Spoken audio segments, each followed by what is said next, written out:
friends, welcome back to First Chapter Friday. Today we are going to be talking about a book called Waiting for Eden. Before choosing this book, I read a bunch of reviews, and basically they all said the same thing. They were like, this is an incredible book, but I wish it was longer. And looking at it, like, you can tell that it's a quick read. And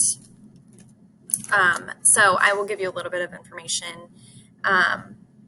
Basically, Eden is a character. He's one of the main characters that is in a hospital bed, and he has been bedridden for years now.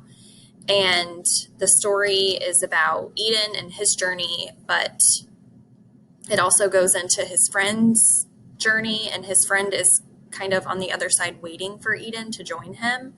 And then it also talks about Eden and his thoughts and things that are happening even though he can't move or vocalize. And then it also talks about his wife.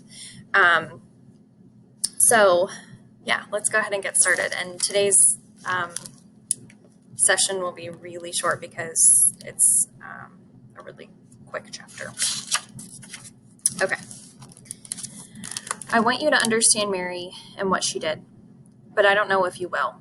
You've got to wonder if in the end you'd make the same choice, circumstances being similar or even the same. God help you.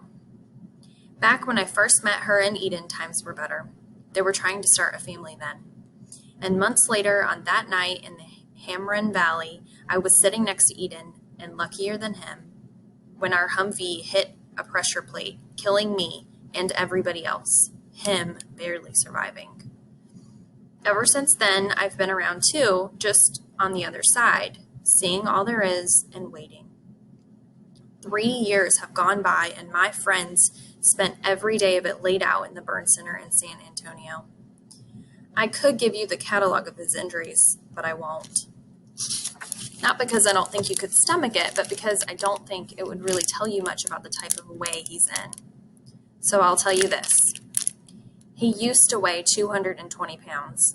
And some mornings when we work out together, he could press well over 150 above his head, sweat pouring from beneath his black hair. Before we deployed, he and I both went to SERE school. That's the one up in Maine where they teach you what to do in case you become a prisoner. For a couple of weeks, the instructors starved us and roughed us up pretty bad. Then the course ended, and those same instructors had a graduation party with us. That night at the party, I watched him pound 5 pints of Guinness. He held it all down, too. But I'll also tell you that if you ever went to his house for dinner, he wouldn't serve Guinness. He'd likely do all the cooking and serve you a bottle of wine he'd chosen especially for your visit. He could tell you all about the wine, the soil of the vineyard, the seasonal high and low temperatures of the year it was bottled. And when you were done with that, in the main course, he'd serve chocolate with hot pepper or sea salt or some other fancy thing mixed in. He said that stuff brought out the flavor. I still don't know if that's true, but I liked that he said it. I'll tell you that every guy in the platoon had a nickname. I'm not going to read that sentence, okay? And another guy, a kind of dumb guy, he was called Wedge because a wedge is the world's simplest tool. But Eden's nickname was Base Jump. One time during a hurricane party at the barracks, he'd gotten drunk with a poncho spread over his head. He leapt from the 3rd deck. When the wind carried him a bit, he landed on both feet, and the name was his. That's how he treated the whole world, too, like it was a series of cliffs that existed for no other reason for him to jump off. At least before the pressure plate. But now I don't know what to call him. The 70 pounds that's left of him in the bed. He's had a lot of infections, and they've cut all of him off up to the torso. Isn't Base Jump, and it isn't the name he was born with. I don't think anyone really knows what to call him, except for Mary. She calls him her husband. And that is chapter 1.